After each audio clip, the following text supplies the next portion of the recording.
holds 23 state, national, and international speaking titles, including the 2011 World Champion of Public Speaking, the 1994 third place World Champion of Public Speaking, 6 times finalist in the World Championships of Public Speaking, and 8 times District 69 and 73 Champion of Public Speaking.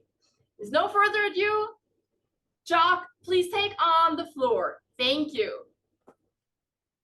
Well, thank you, Sue, and thank you, everyone, for inviting me along. What I'm going to tell you is basically, I think you all know and probably have all done all of the things that I'm going to tell you, but was it enough and was it all at the same time? I could knock this over in 30 seconds by saying the secret of contest winning is to know your point and to know your audience well enough to be able to say what matters to you in ways that matter to your audience. And that applies to everything, whether it's a contest speech or a commercial speech or an academic speech. It really doesn't matter. You are there not to please yourself, but to please your audience. And if they're not pleased, then you should not be pleased either. So, the first thing is to know your point. In fact, this breaks down to 3 things: know your point, make your point, and keep your point. And by this, I mean, you've got to be able to express yourself to yourself in basically one sentence, enough to write on the back of a business card what it's all about. Stick that up on the edge of your computer there, so it's always in the forefront of your mind. Then, having decided in your own mind what your point is, you then have to make, in the very early stages of your speech, to make that point quite clear, or at least to give a fairly specific point of direction, so that your judges can work on it. Because without knowing what your point is, judges have great difficulty in ascribing the various elements of the judging form to what you're doing. So know your point, make your point, and keep to your point. You've got to keep coming back to it, or at least not allow yourself to be sidetracked. If you're talking for 45 minutes, yes, you can wander off on various tangents, but provided they're all apropos, and provided sooner or later you come back to the main channel of your speaking. So that's it. Know your point, make your point, keep to your point. Simple. Second thing is, know your audience. Now, the audience don't care about what matters to you. They only care about what matters to them. It's an old marketing term, WIIFM. What's in it for me? That drives them entirely. What's in it for me? So this means you need to know exactly what it is about your audience, what their demographic is, what their technical and educational level is, what country they may come from, so the cultural values. If it's a technical speech, are they up to the technology that you're talking about? The sooner you can get to there in your audience's mind, the sooner you're going to be able to move them to where you're going. In 7 minutes, you don't have time to collect all the people in the audience and bring them to a point of departure. You've got to know what is common to them, or at least what is fairly common to them, and take that as your departure point. And if you don't know that, you're not going anywhere. It's a bit like if you're going on a journey between points A and points B. You might know where B is, but if you don't know where A is, then where you're starting from, how can you get there? How can you get there? So you've got to know where they are exactly. Now, your audience in contests are in fact 2 elements, separate elements. You have your general audience and you have your judges. Now, for many, many years, I focused on, yes, I looked at the judging form in respect to the judges, but I really focused more on my audience. In fact, I so much want to be in touch with my audience that I stand, generally speaking, on the very edge of the stage with my toes hanging over it. It's a bit alarming for people in the front row, but I cannot get close enough to my audience. They are my living breath. However, the audience don't judge.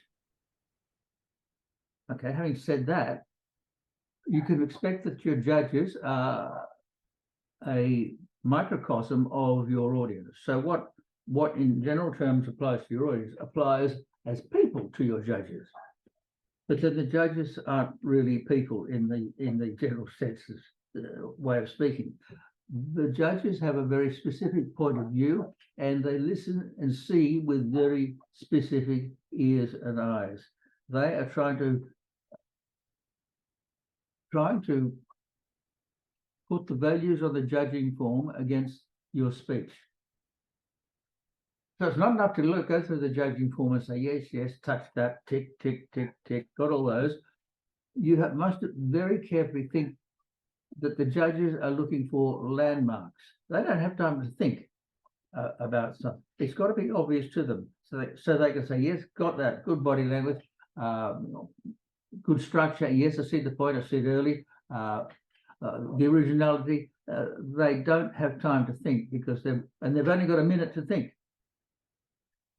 David Brooks told me, he asked this question. He said, what's the most important point in your speech? And people say, oh, it's the opening. And people say, no, it's the close. People say it's both. And people say it's something, it's making a point. And David said, no. The most important single minute in your whole speech is the minute that the judges have at the end. All right? They've only got 1 minute to think about everything you've said. And you better make it easy for them.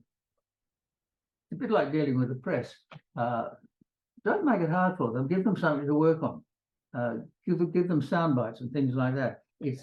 You've really got to make your speech in some ways quite simplistic, but without being simple. All right. Number 3. Know the rules. Know the judging form.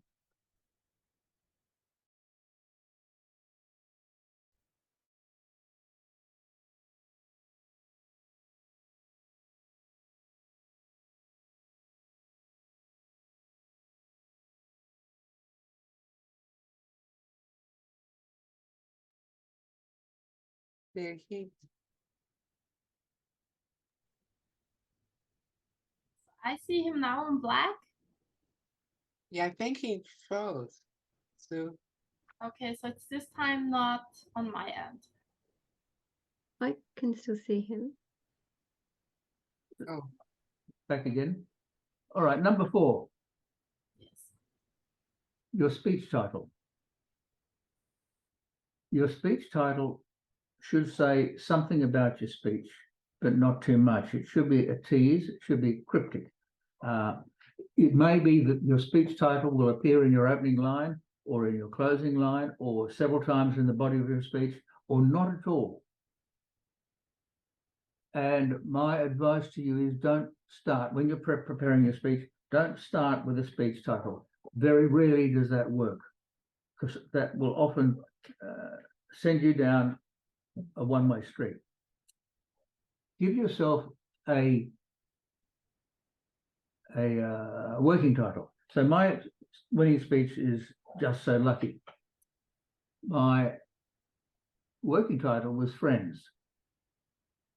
Now, had that been my speech title in the actual contest, people would have been asleep by the time I got on the stage because that's just so prosaic and so ho-hum. But working within the framework of Friends, once I got to the end of the speech and had it structured to my satisfaction, then I went through it to find out what my speech title might be. I identified that. I tweaked my speech slightly to build it in. In fact, I think, I always forget this, I think I use it 4 times in its pure form and once in a bastardized fashion to keep back on track. So I'll repeat that. Don't start with your speech title, have a working title. Now, once you've got that into your system, give it a version number. right? So friends V1. Every time I changed it, even the slightest way, it became friends V2, friends V3, and so on and so forth. Because what might be a bad line in version 4, maybe by the time you get to version 15, version 4, that element might be valuable. But if you've not saved it individually, then you've lost it. When I first started doing this 48 years ago, before computers, I handwrote my speeches. And if I changed a word, a simple word on a page, then I'd rewrite the whole thing for two reasons. One is to cement the speech in my mind. The second is to remove from my mind and from my eye line any distraction, such as a changed word.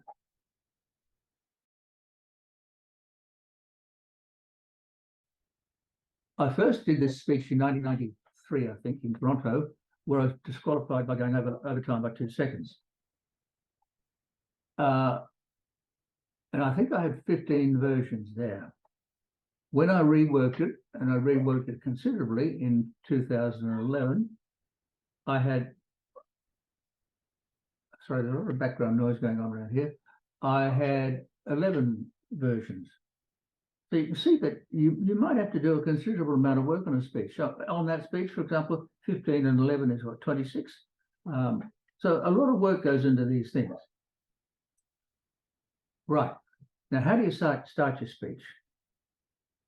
You've got a choice. You can start with the salutation, Mr. Contest Chairman, ladies and gentlemen, or you can launch straight into it and talk for a sentence or even a paragraph, or sometimes even longer, before you actually have your salutation to the chairman. That rather leaves the chairman, the contest chairman, standing around like spare wheel until you give him the nod, him or her the nod.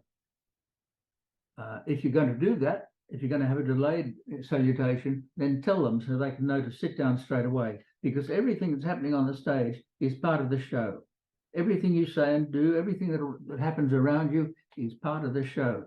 It can get in the way of people with that bobbing up and down of a chairman. So I decided in both my semi-final and my final speech to start with a salutation. Mr. Chairman, ladies and gentlemen, and then I can let's get out of the way and get on with the speech. Okay, no further interruptions. Number 5, topic selection and content. People say, where do you find your speeches from? You'll probably notice yourself over the years that in any particular contest, there'll often be a commonality of 2, 3, 4, 5 speeches, all with the same general theme. Did you hear me? I'm talking, darling. Sorry.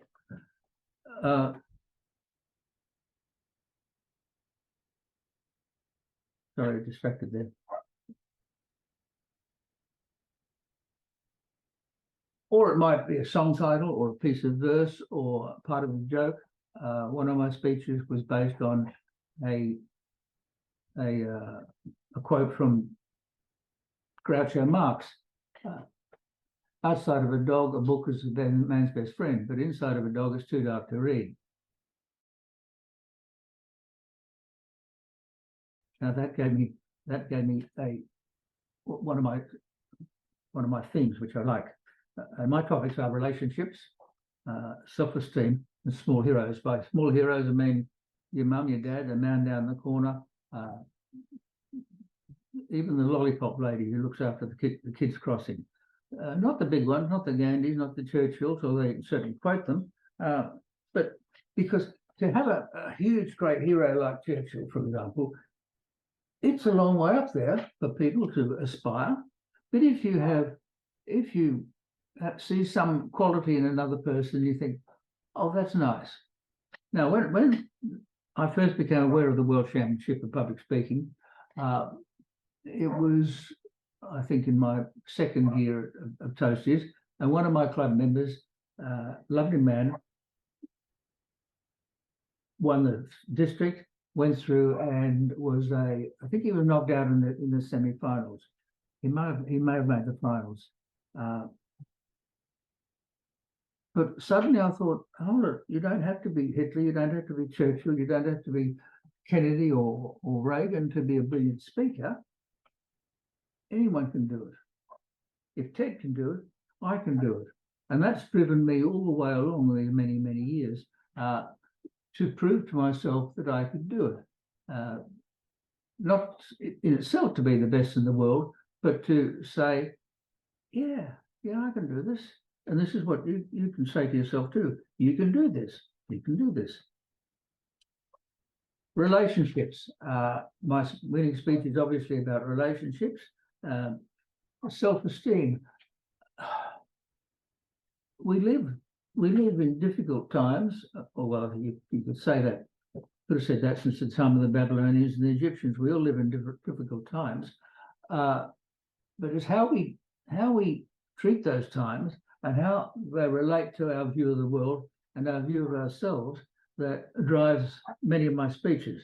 And I might say that in 35 years of public speaking competition, I competed in about 370 contests. I'll come back to that later on. Now, you've got to make notes as you think about them. I used to carry a little pocket diary, and if I had an idea, then I'd jot it down. And often this might be late at night or at a party or something like this, and an idea would come to me, and I'd jot it down. But the thing is, you've got to explain what you've jotted. The story goes that there was an American general during the Second World War who had the practice of having by his bedside a notebook and pencil, so that something he had an idea in the night, he could wake it up, jot it down. In the morning, he'd expand upon it. So one night he had a dream, and he woke up and he wrote it down. He went back to sleep, and in the morning he woke up, and this idea that he had in the night, which would have shortened the year by the war by a year, what he'd written down on his notepad was the single word bananas, and he didn't know what it meant. So you've got to. That's the trouble with many of the notes I made late at night at parties. Is when I sobered up in the morning, I didn't know what it meant. So you've got to, if you do write down something, just expand on it enough that you can develop later on or not. And be advised that many of these ideas will go to the wall. They'll go nowhere. All right, but you've got to toy with them and play with them and explore the ideas that come from them to develop yourself in your speaking. David Brooks, who's, I won't say my mentor, but I competed in 1990 in Dallas when David won, and we've been friends ever since, and collaborated on CDs and things like that. He said 6 words: make a point, tell a story, or turn that round, tell a story, make a point. Because you can't just say a fact, because facts tell, but stories sell. Another 6-word thing. No, facts tell, that's 4 words. Facts tell, stories tell.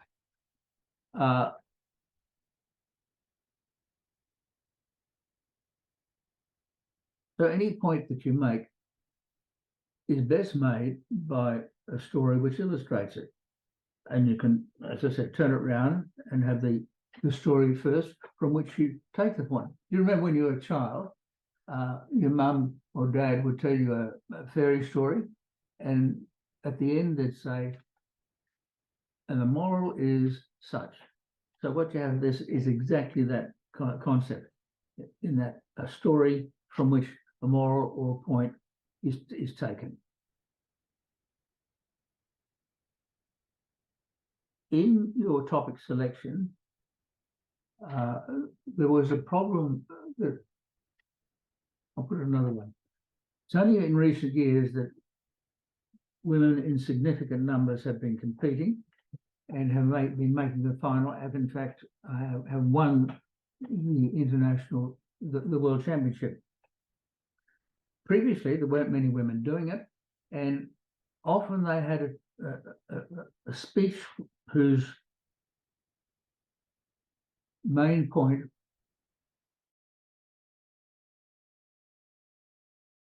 was more directed at the female side of the audience. You need, and for that reason, yes, they got the girls' votes, but no, they didn't get the boys' votes as judges and as audience. So you have to have universal topics. I've written down here humorous speeches. I've won humorous districts 3 times, so and I used to be an after-dinner speaker and humorous, so I've got some cred there. People say, how do you write a humorous speech? Well, I think the simpler way is, generally speaking, the simple way is to write a serious speech and then twist it. Because for many people, humour does not come naturally. For me, it rather does. Went to a boys' school, boarding school in England as a young man. And so I didn't have much savoir-faire, many social graces. And so when I left school and came out into the wide world, how did I get along? I told jokes to make myself acceptable in a group. And this developed into, well, not a career, but a way of making a very, very small living. Might be get me a drink, might be a lot of drinks, might be get an invitation to go somewhere overnight. As a speaker, as rather as a joke teller, and that drove me in the general direction of Toastmasters when I needed to overcome my fear and I needed to have greater discipline in my speaking. I'll talk about fear here now. I think it's very important to have fear. If you're not, because it means that you care about what you're doing, and this applies to whether it's a contest speech or a speech of personal or professional significance. If you do not have performance anxiety, if you are not anxious about the delivery and the reception of your presentation, then it will reflect itself in that presentation. It will be flatter. It will not have that sparkle. And I cultivated this in myself. So, for example, if I won a club, I would use speech A, and I would repeat speech A at area. It often happened that a number of people, well, I might even take speech A into division, but then considering how many of the audience at that level of contest and how many of the judges there would like to get at the next audience, I had to consider they will have heard speech A, there will be no surprise. I'm very comfortable with speech A, so I might be quite complacent. So I very deliberately changed to speech B. So at the next level, it was a surprise for the audience and the judges. And because I've not used it in competition, I had uncertainties about its reception, and the fear gave wings to my feet, you might say. It used to be that you had to do 3 speeches to win. You needed to win district with 1 speech. You needed a completely different speech at the semi-final and a third different speech at the final. They changed that the year before I won to only 2 speeches. I might say I disagreed with that because, one, it was a poke in the eye to all those speakers who'd won previously with 3 speeches. And to me, I think the contest has suffered. Everyone has a good speech. A few people have 2 good speeches. Very few people have 3 good speeches. So in the year that I won, I actually used 4 different speeches in that year. So all the time I had fear chasing me. So I'm sure there's more there that'll come out in question time, I think.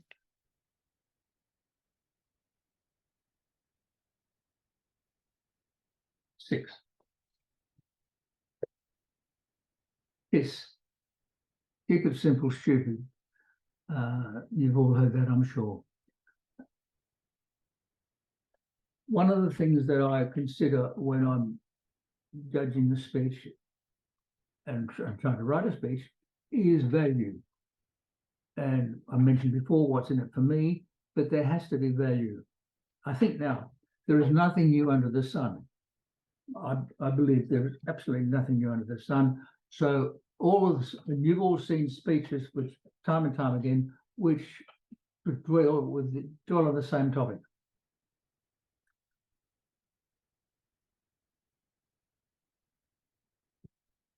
So how do you make it different? That's the thing. You've got to consider the impact of the speech, which might be an emotional impact. It might be a physical impact. It might be as simple as doing something like that, just to wake them up. I mean, I've been in speech contests where you go to sleep halfway through them, because there's nothing new, there's nothing surprising, there's nothing exciting. So if they're going to talk about X, then people say, before people can start to say, "Oh God, I'm sick to death of X," you've got to turn X into maybe Y. That's not a nice thought, isn't it? So you need to twist somehow to make it different. So with my speech with Just So Lucky, I'm talking about friends. So how I made it different was with the friends of my time, the friends of my blood, the friends of my heart, to break it up into that way. Again, perhaps nothing different or nothing new, but just a different treatment than people are used to. Then you need, so you've got the twist, right? Then you need the hook, the thing that makes people want to listen. I think people said that with my speech, the hook for them was when I talked about my brother and made the joke about, what did I say? I've forgotten what I said. And there's no one thicker than my brother. That got a laugh, and that always helps. A laugh very early is useful, but that sort of pulled people into it. Then you have the gimmick. The gimmick might be, well, for example, Morgan MacArthur had 2 gimmicks in 2 speeches he competed in successive years. One was a huge, great cardboard cutout of a draft horse. Stood about 8 foot tall. It was ridiculous, but very, very effective. Then in the year that he won with the speech stuck to a bucket, he had a bucket. And this was a very effective gimmick, but also it was a prop. We'll come to props. Darren Lacroix, his gimmick fell flat in his face. And for the first 30 seconds of his speech, he did it lying down on the floor. And that really grabbed people's attention. I mentioned props. Let's talk about props. The problem I have with props is there are 2 problems. One is they don't work for me. And that is largely because I don't practice enough with them. I'm quite a lazy person. And it's because I don't practice enough with, for example, if you're doing a card trick, you've got to be able to practice until you can produce the card out of nothing.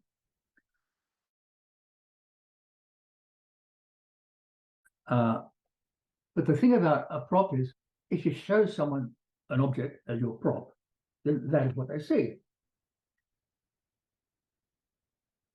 And it's just a sort of thing. It's just a physical exhibit.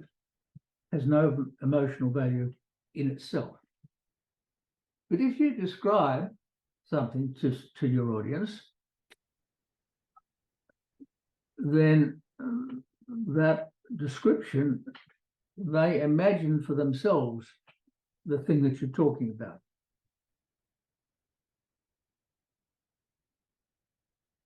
If you describe things up to a point, right? Everyone says, yes, I've been there, I've been there, I've been there. Yeah, I got that. They're with you, right? And I've seen this happen. If you continue to describe it till the thing becomes smaller and smaller and smaller in terms of, or more precise in terms of the description, suddenly you're disqualifying your audience.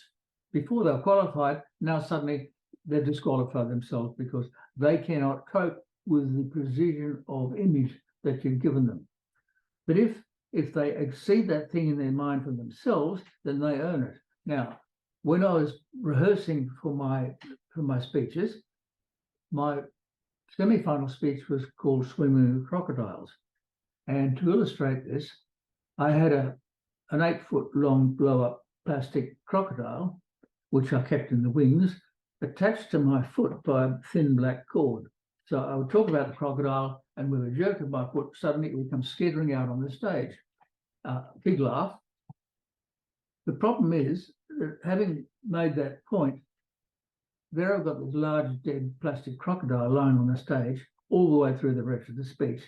And it was, because it was only a blow-up plastic one, the horror and fear engendered by the 20-foot long estuarine crocodiles we have in Australia would be gone, wasted away. But by describing it and sort of describing a mood thing, then it was much, much more effective because everyone had in their own mind their own picture of the story. Someone who I think was a master of props was J.A. Gamache. He's a lovely man, and he's been a finalist a number of times, I think 3 times. He had one speech where he talked about his grandfather sitting in a chair. And in fact, the ordinary kitchen wooden chair came to represent his grandfather. And as his grandfather faded and died, so J.A. Gamache very slowly lowered the chair onto its back onto the floor. It was so very, very effective. Beautifully done, beautifully done. In one of my, I wasn't competing, but I was sitting in the front row, and one of the speakers was dressed up in white tie and tails and doing magic tricks as part of his show, as part of his speech.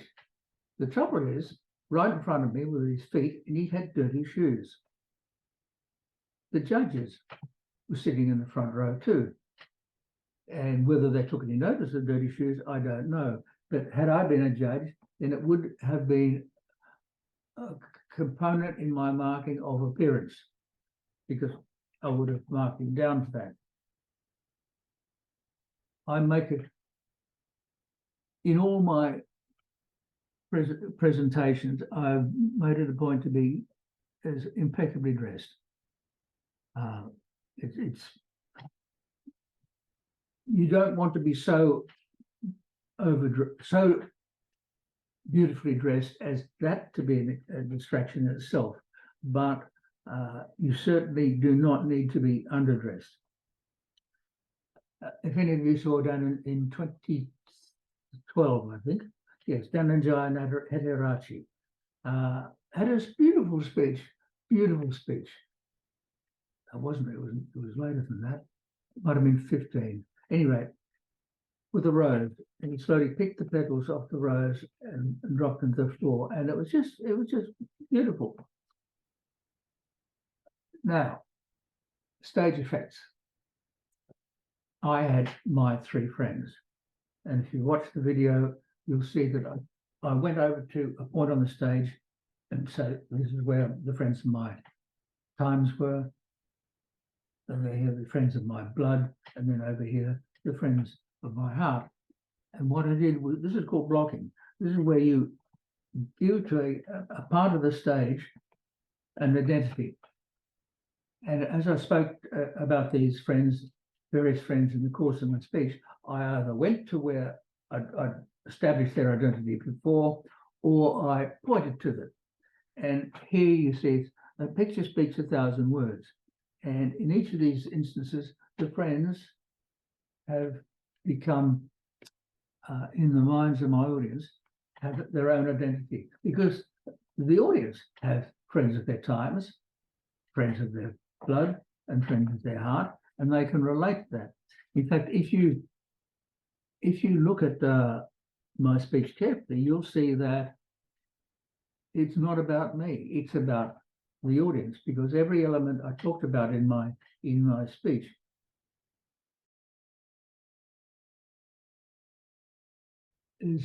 has its parallel with the audience. So I talked about military service.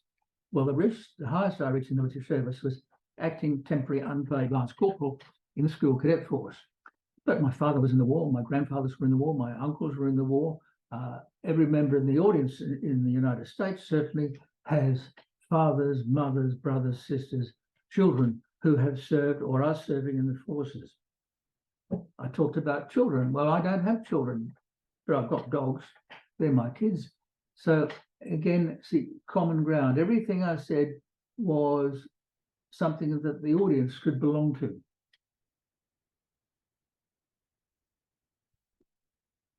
A major prop that Darren Tay used, and when he spoke, was to pull on a pair of Calvin Klein underpants over his trousers.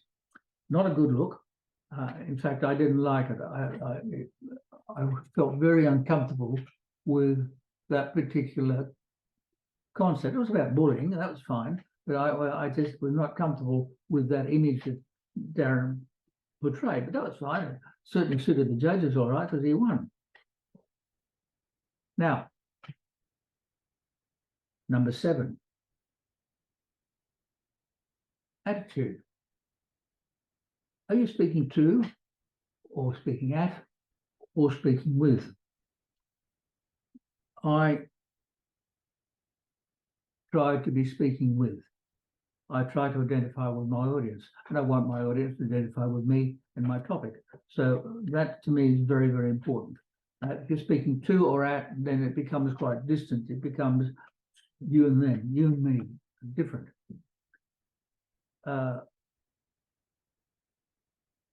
All right, number 8.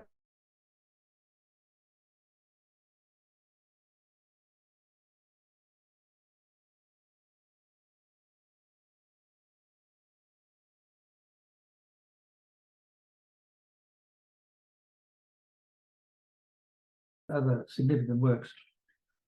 He was once complimented on what a great writer you are, Mr. Missioner. And he said, no, I'm a very poor writer, but I'm a very good editor. And this is the secret of it. Get your thoughts down. Don't editorialize and vet as you write them down. Just get the thoughts down.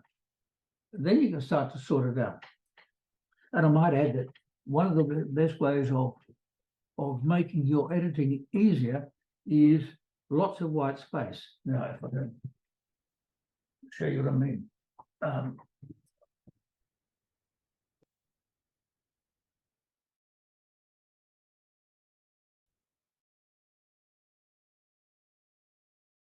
It's a typical page of one of my speeches as it's written. You'll see all the very small paragraphs. So when I write them down, I've got narrow margins, top, bottom, left, and right, but I have lots of white space. For me, well, when you're at school, they tell you a paragraph is 2 or more sentences. That's fine. That's for other people to read.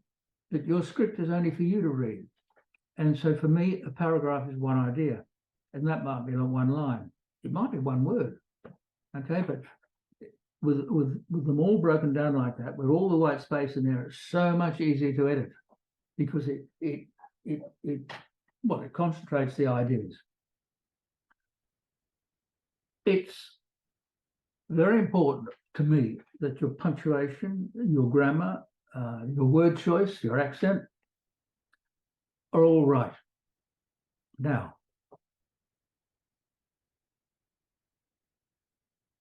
grammar is Well, there is a right way and there's a wrong way of doing things, but generally speaking, each culture, at least in English, has slightly different values for grammar.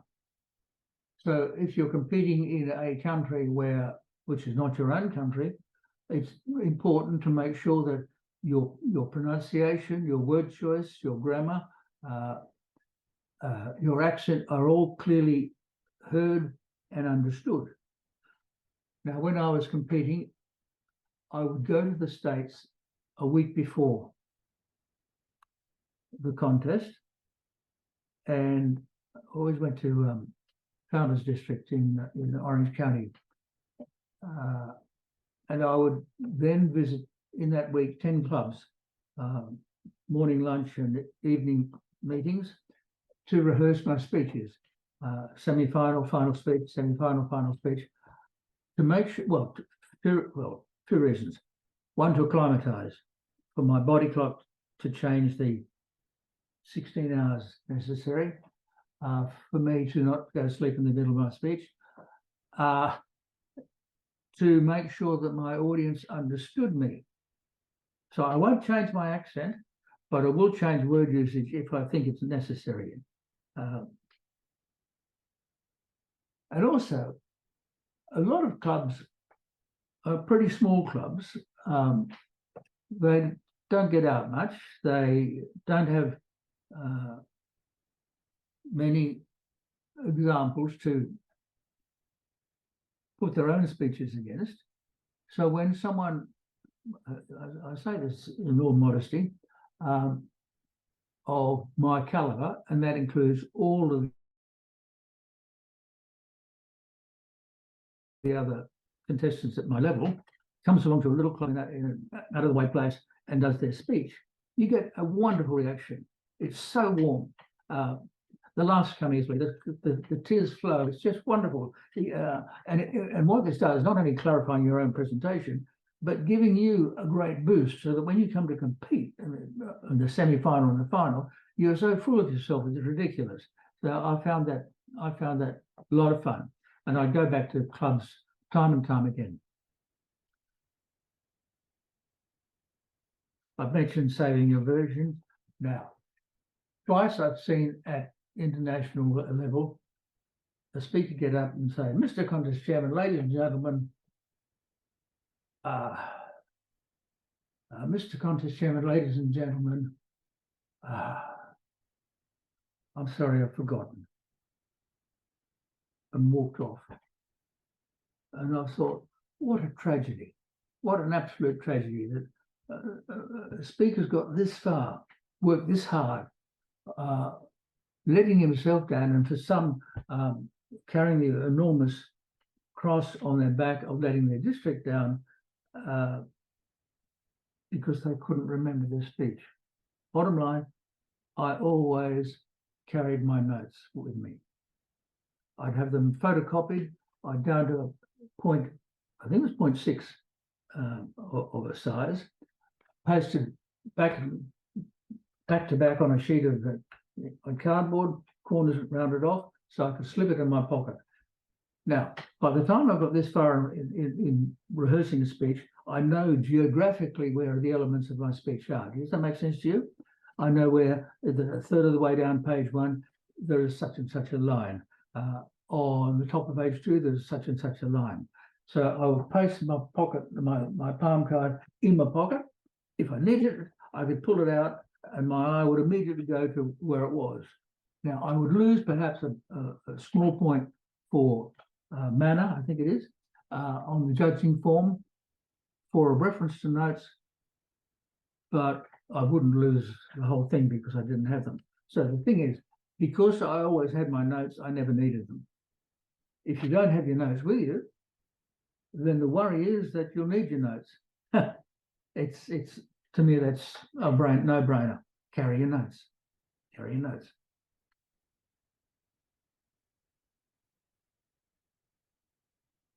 Here we go. I mentioned whiteface and time. Now,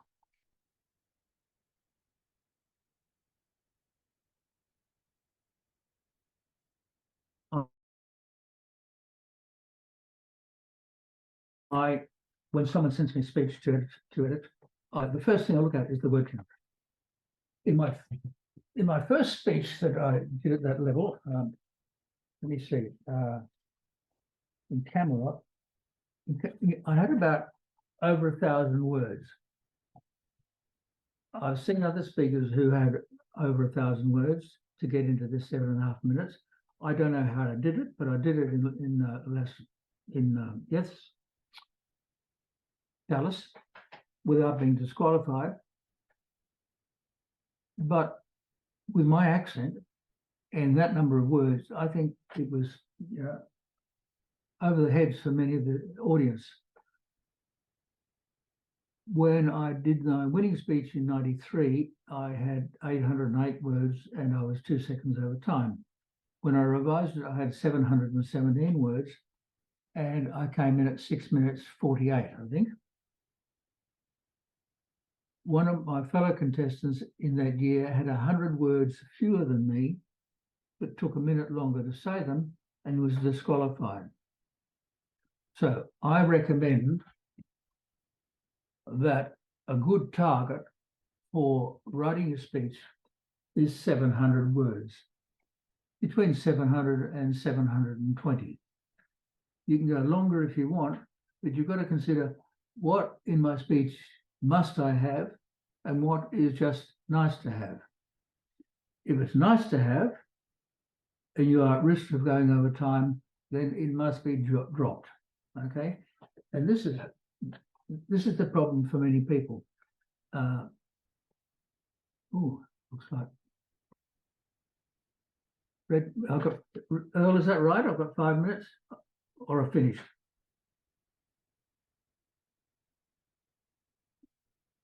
I'm not quite sure. Earl, has you got the red light on for me? Yes. Yeah, absolutely. Keep going. Keep going. All right. Okay. Okay. Number 8, rehearsal. You got to work. You work your way. How it works. What is right for you? Well, rather put it the other way. What works for you is right for you. Get all the feedback that you want, because everyone has something useful to say. But one problem I had after I'd won was one particular person would come to me for feedback. I subsequently discovered that that person went to 4 other world champions. Now, this is extremely discourteous, but also foolish, because you're just doing a shotgun approach to what requires an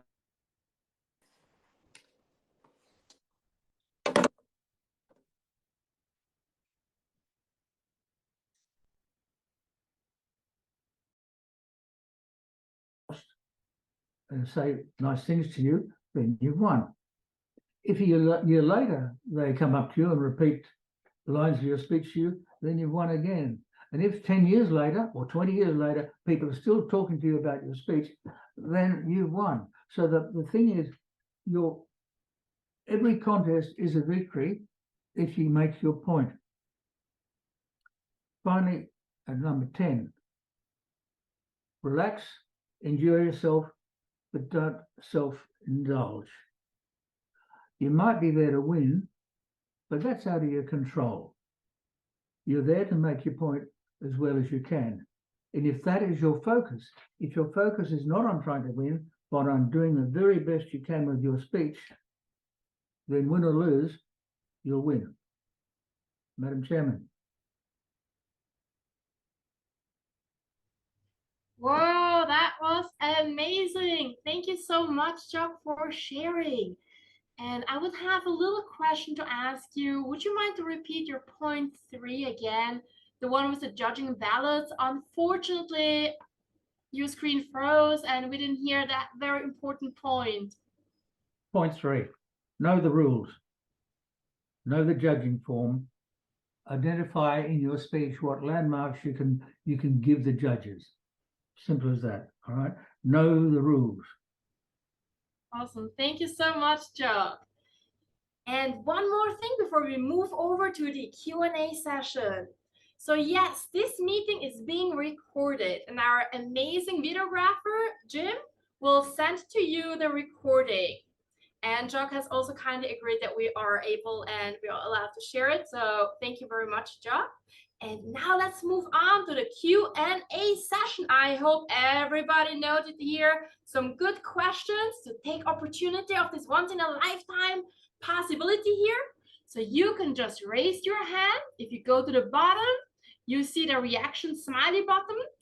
You click on it and you say raise your hand, and that way you move up to the top left corner. If there are any difficulties with that, raise your hand and one of the Contest Mastery members will call you out. So, do I see hands being raised? Don't be shy. You signed up for this today. I see Harriet. Harriet, go ahead. What's your question? Right. So my question is, I was listening to our champion today. He didn't quite mention anything about a foundational phrase. And this is something that over the years that I've been doing speeches that I've found quite important. And unless I missed it, but I didn't hear him say anything about a foundational phrase. Can you comment on that, please, Jock? All right. I don't know that I use them as such. I properly identify what you mean as making my point by repetition of my key phrase, which is basically my topic. I think that's about as good I can answer you there. Does that help?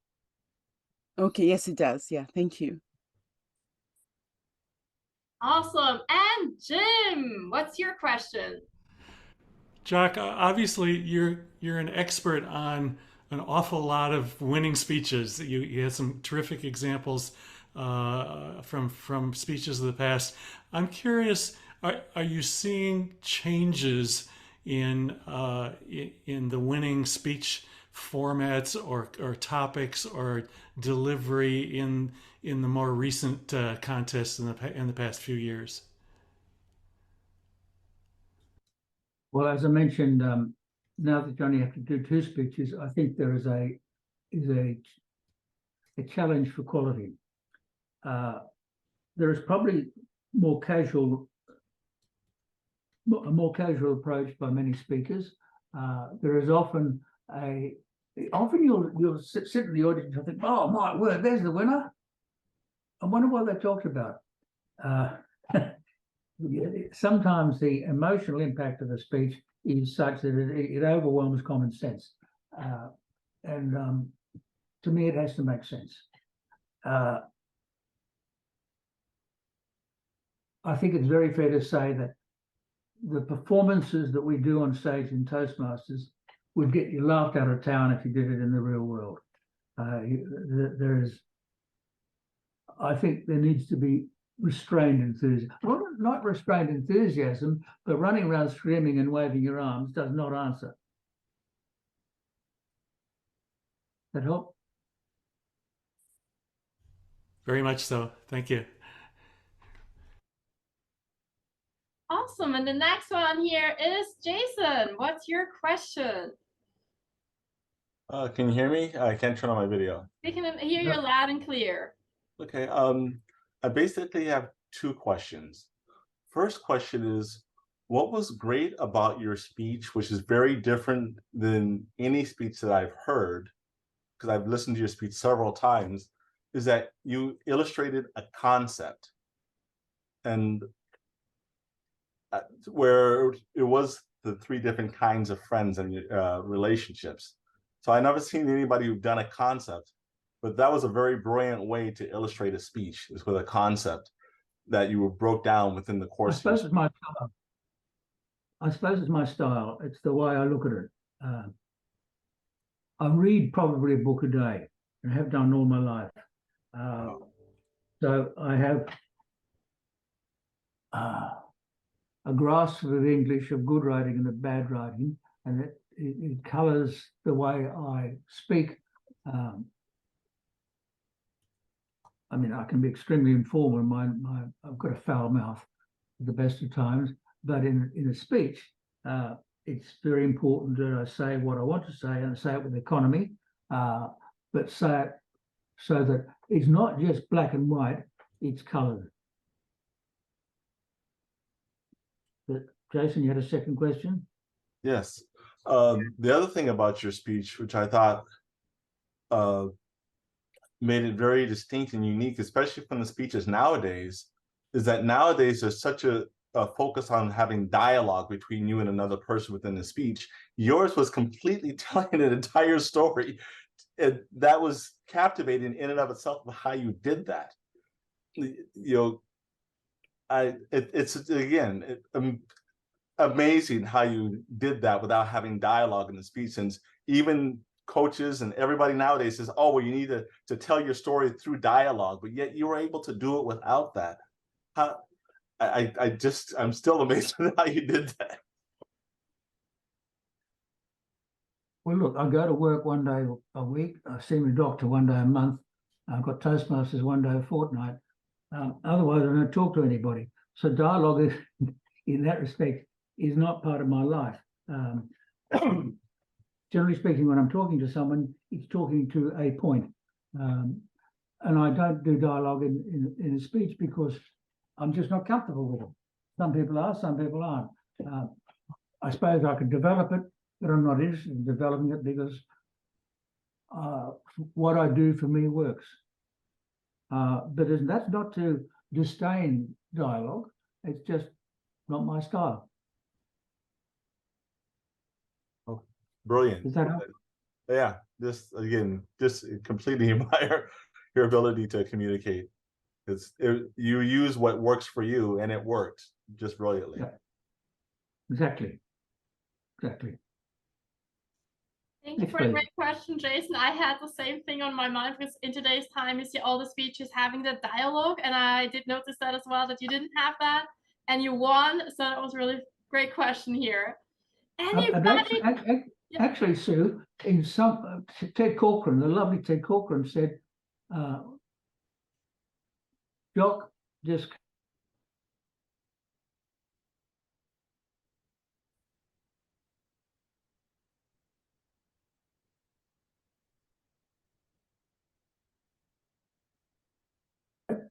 there's an ear on the other side, but there is feedback between the two of us. So there is that conversation between me and my audience. So dialogue in that respect, yes. Dialogue between Fred and Mary in the body of my speech, rarely, if not never. Good point. Thank you, Jock.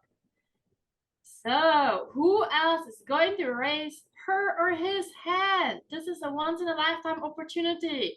Jock is here. Any guests? Anybody else likes to ask a question? What's burning on your heart? What do you want to know? I count from 3, 2, and 1. Can I ask one more question? Sure. Okay. One more question, Jason. Go ahead. How do you feel?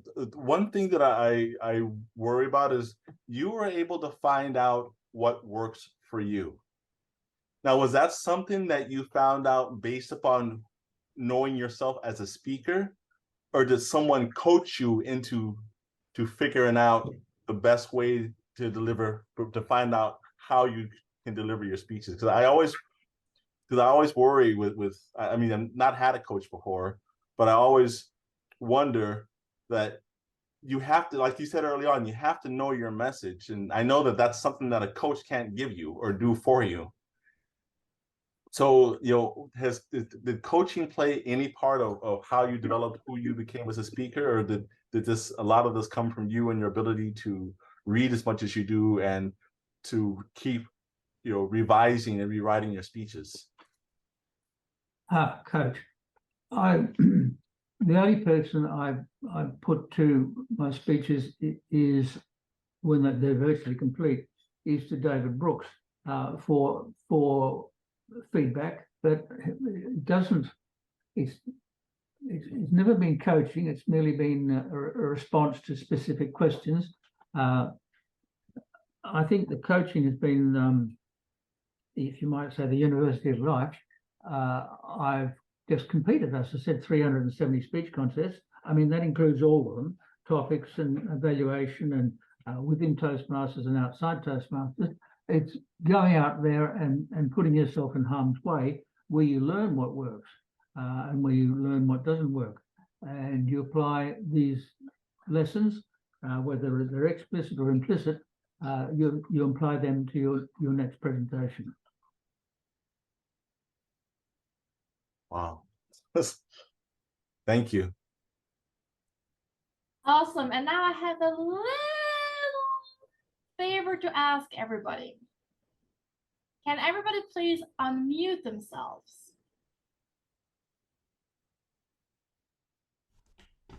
And can everybody please give a huge round of applause to Jock Elliott? Thank you so much for coming here today. We all really appreciate your fantastic work. Thank you. Everything that you Amazing. were able to teach us. Well, Thank you very so much. much for being here today. It's been my pleasure. Thank you very much. And good luck to you all.